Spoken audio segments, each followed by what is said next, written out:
민주당의 국군 사이버사령부 불법 대선 개입 사건 진상조사단 간사를 맡고 있는 진성준 의원입니다.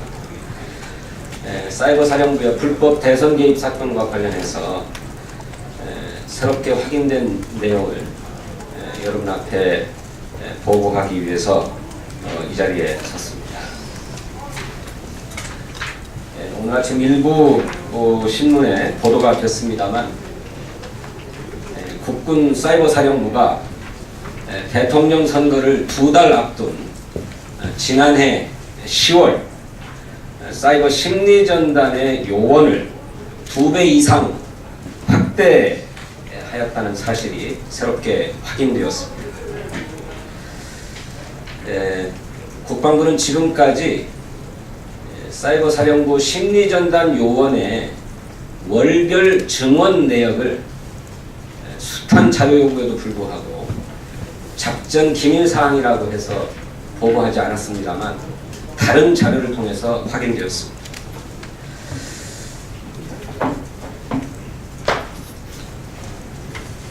여러분 보시는 이 자료가 사이버 심리전단에서 사용했던 통신 요금을 지출한 데 따른 영수증입니다.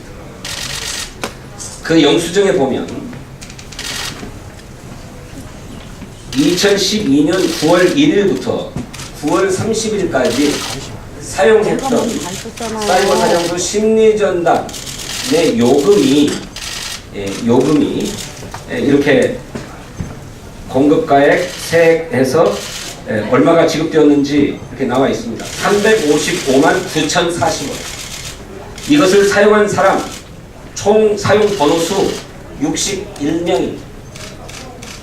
61개의 전화번호를 사용했는데 이 61개의 전화번호는 모두 심리전단 요원들입니다. 그런데 2012년 10월에 가면 말이죠. 10월 1일부터 10월 31일까지 모두 570만 1,090원이 지급이 되는데 그때 총 사용 번호수는 132로 나와 있습니다. 그러니까 132명의 심리전단 요원이 한 달 사이에 늘어났음을 보여주는 것입니다. 대선 2개월 앞둔 시점입니다. 실제로 월별 통신요금 납부 내역을 보면 말이죠. 2012년 1월 업무지원 통신료 지급이 381만 8,497원이었는데 그것이 9월 업무지원 통신료 지급 때까지 계속됩니다. 그러다가 10월 업무지원 통신료 지급에서는 570만 1,090원으로 2배 가까이 늘어납니다. 이로써 국군 사이버사령부가 대통령 선거에 조직적으로 개입해서 심리전을 벌이기 위해서 심리전단 요원을 2배 이상 증원했다고 하는 점이 확인된 것입니다.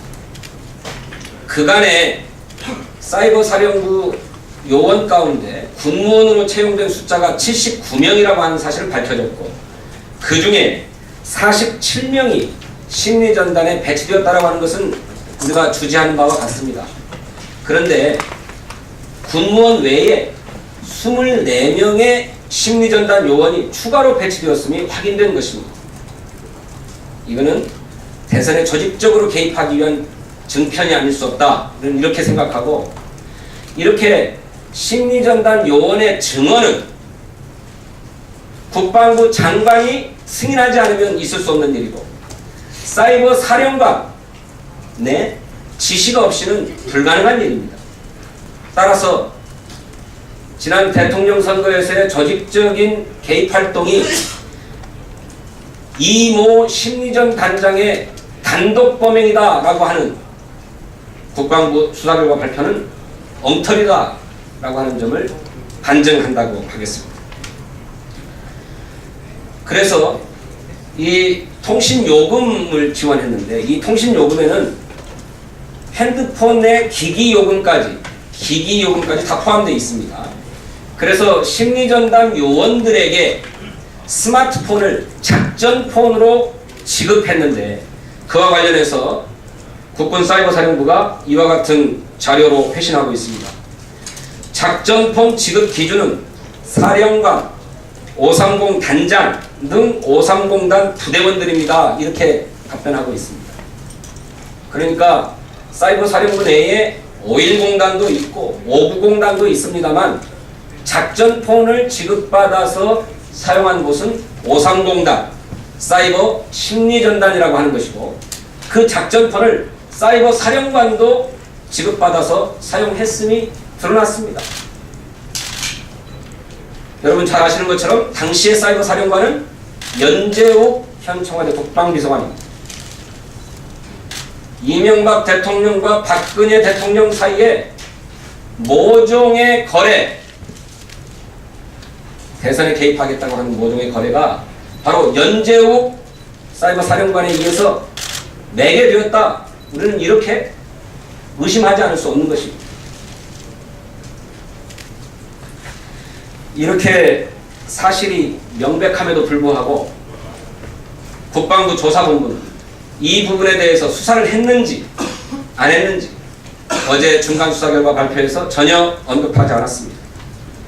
우리는 국방부 장관이 지시한 SNS 운용 지침에도 불구하고, 즉 스마트폰 등 핸드폰은 개인적인 사용을 금지해라 라고 하는 지시에도 불구하고 국군사이버사령부의 심리전담 요원들이 작전폰을 지급받아서 활동했다라고 하는 점에 주목합니다.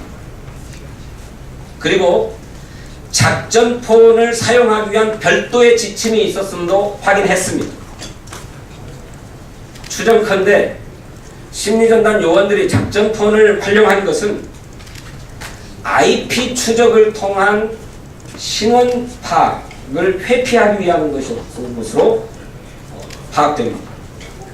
여러분 잘 아시는 것처럼 휴대폰과 노트북을 서로 연동했으면 테더링이라고 하는 기능을 활용해서 자동으로 IP를 부여받기 때문에 IP 추적을 따돌릴 수 있습니다. 그것은 국가정보원의 심리전담 요원들이 심리전 활동을 벌이면서 카페라든지 커피숍이라든지 인근 근처를 돌아다니면서 IP 추적을 따돌리려고 했던 원시적 방법을 사용했다고 한다면 국군 사이버사령부 심리전담 요원들은 기술적 방식을 통해서 IP 추적을 따돌리려고 했던 것입니다. 두 번째로는 여러 번 말씀드린 바 있습니다만 국군 사이버사령부의 심리전담 요원들은 24시간 체제로 활동했습니다. 업무 시간이 따로 없었습니다. 하루 온종일이 모두 업무 시간이었습니다. 이렇게 스마트폰을 지급함으로써 24시간 대응 체제를 갖추고 있었음을 우리가 미루어 짐작할 수 있습니다. 따라서 작전폰에 대한 디지털 포렌식을 통해서 자료들을 복원해내고 철저하게 수사를 하면 사이버 사령부 심리전담 요원들 사이의 연락체계, 또 사이버 사령관과 심리전담장 사이의 연락체계도 확보할 수 있습니다. 또 그들의 작업 방식, 활동 정형 이런 걸 낱낱이 다 밝혀낼 수 있는 것입니다. 그런데도 불구하고 사이버 사령부가 어떤 활동을 벌여왔는지 이번에 국방부 조사본부는 이 부분에 대한 수사를 누락했습니다. 따라서 국방부 조사본부의 수사는 더 이상 믿을 수가 없습니다. 군 검찰에 사건을 송치하고 이첩해도 군 검찰의 수사 결과도 보나마나 뻔한 것입니다.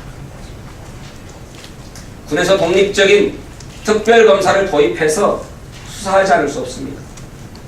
그래야 국군사이버사령부의 불법 대선 개입, 정치 개입의 전모를 드러낼 수 있다. 이렇게 말씀드리고 다시 한번 우리 기자 여러분들께서 이 문제의 심각성에 주목하시고 상세하게 보도해 주시고 또 추적 보도해 주실 것을 호소합니다. 이상입니다. 혹시 질문하실 바가 있으시면 제가 이 자리에서 답변하겠습니다. 고맙습니다.